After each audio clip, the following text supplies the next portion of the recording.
Paul, kia ora. Kia ora, good morning. Welcome to Q&A. A simple question, why are you here?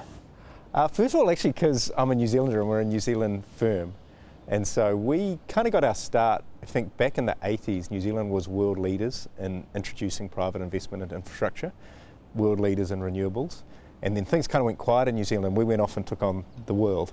So now we've got this $45 billion business mainly offshore, but it's this great chance to come back and lean in, hopefully when New Zealand's ready to really get going again on infrastructure. So why is an event like this worth the time for a foreign investment or fund manager to come all the way to New Zealand and hear a government make a pitch? Yeah, I think a couple of things.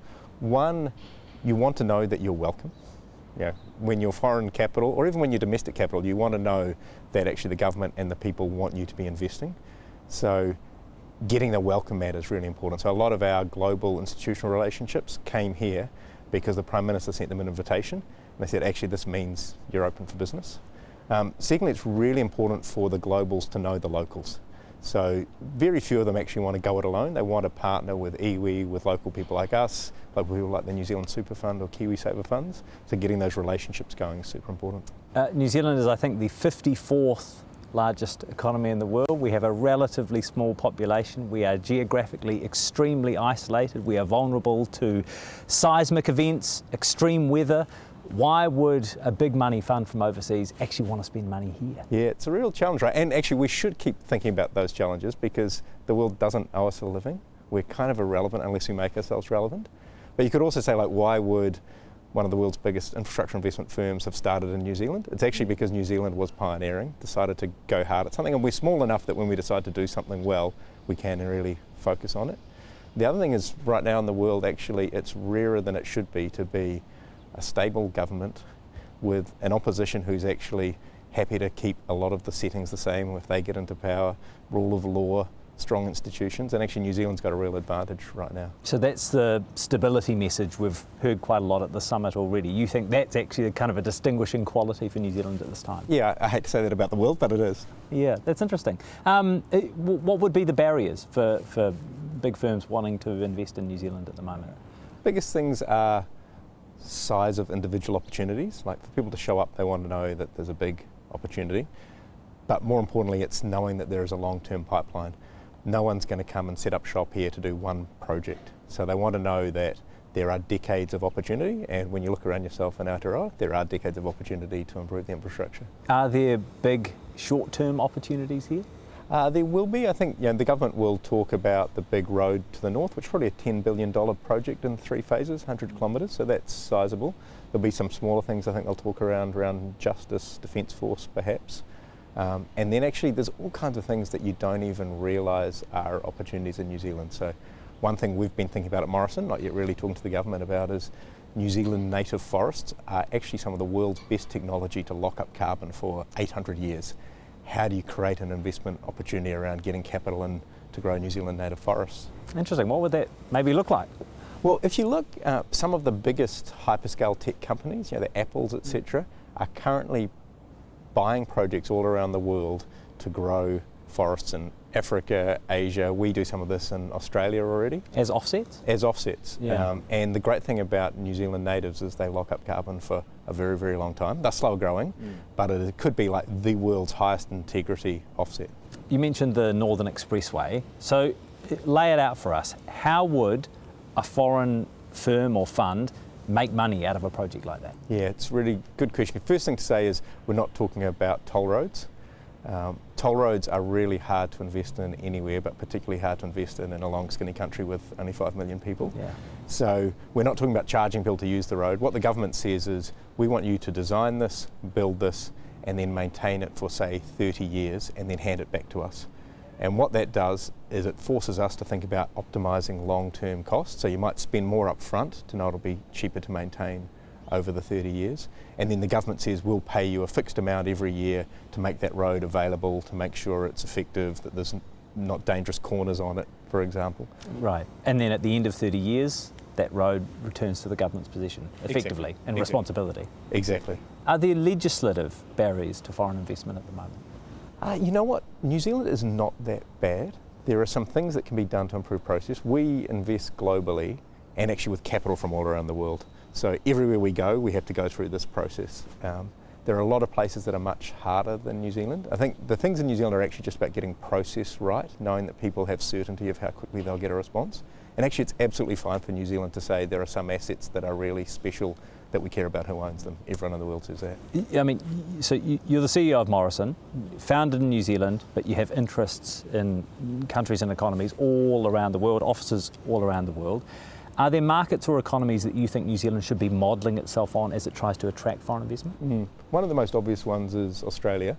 If you look at what's happened in New South Wales over the last 15 years, they've done some really smart things that actually got public support for private investment. So they didn't talk about privatisation, they talked about asset recycling.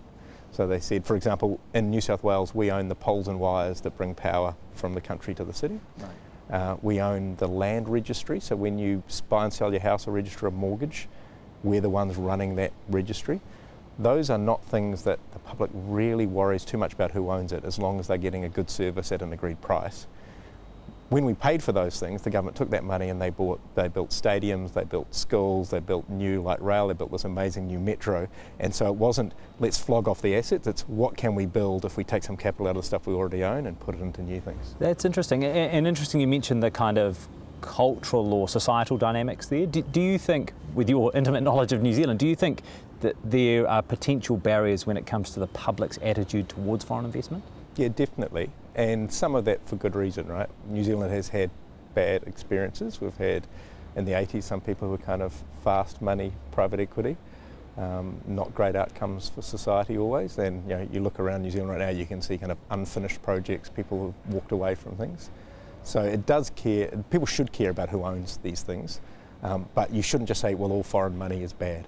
So you think about the clients we've brought to this event, they tend to be pension funds, sovereign wealth funds, insurance companies who are saying, we want to be patient investors, we're happy to give you our money for 30 years, we don't want to earn the highest return, we want to earn a safe return, and we want to partner with locals. Like, why shouldn't we want them in New Zealand? Yeah, right.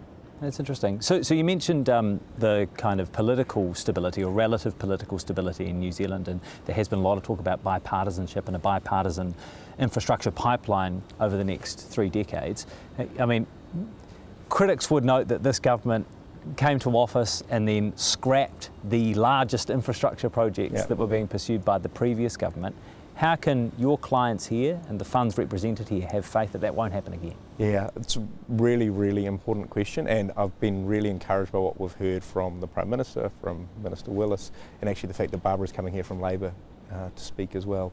I think they are putting in the effort to make sure these things are bipartisan, that there is a commitment to a path that lasts a long time. And the perfect example is what James Shaw did when he was in government, now works for us, around climate change. I remember going to see him when he was Minister and saying, we really care about climate change, how can we support this? And he said, can you go and talk to National, because what I want is something that will survive the end of my political career. And actually, if you look at what we've done on net zero, that has been reinforced as the governments have changed, not been torn up. Is our 3-year political cycle a potential barrier? I think it is. Like, people spend a year learning the ropes, a year getting things done, and then a year campaigning, and hopefully get a second term. Generally in New Zealand people get 2 or 3 terms, there aren't many 1 terms.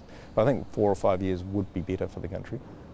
More generally, as a Kiwi based in Oz, travelling the world, how do you look at our kind of economic performance at the moment? How does New Zealand rate? Because a lot of people here feel like we are in a bit of a sort of depressed state at the moment. Yeah, New Zealand is in a funk. Like, we come back here a lot, we have family here, a lot of our old friends are here.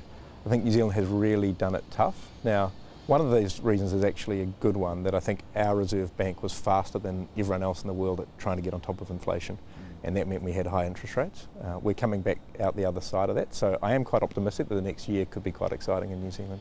Obviously, you're looking at this from an outside investment perspective, but if you look at sovereign debt in New Zealand, relative to lots of other countries, New Zealand's debt is still relatively low. Do you think there is an argument to be made that to address our infrastructure deficit, we should be taking on more debt as a country?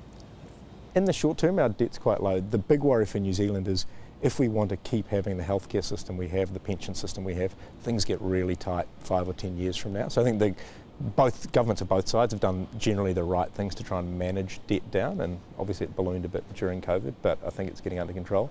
I don't think we should take too much comfort from the current stats. You have to look out and say, with an ageing population, what can we afford? From what we know about so far, do you think there are projects that are likely to attract foreign investment? Do you think people here say, yeah, that sounds like a good project? Yeah, for sure, absolutely. When would we expect to kind of see confirmation on that? What's the sort of timeline for an investment like that? New Zealand has capacity within government to deliver 1 or 2 big projects a year. That's really what we expect. So I expect that before the election, if they can get a big motorway to the north going, maybe one of these other social projects going, that's probably a tick mark.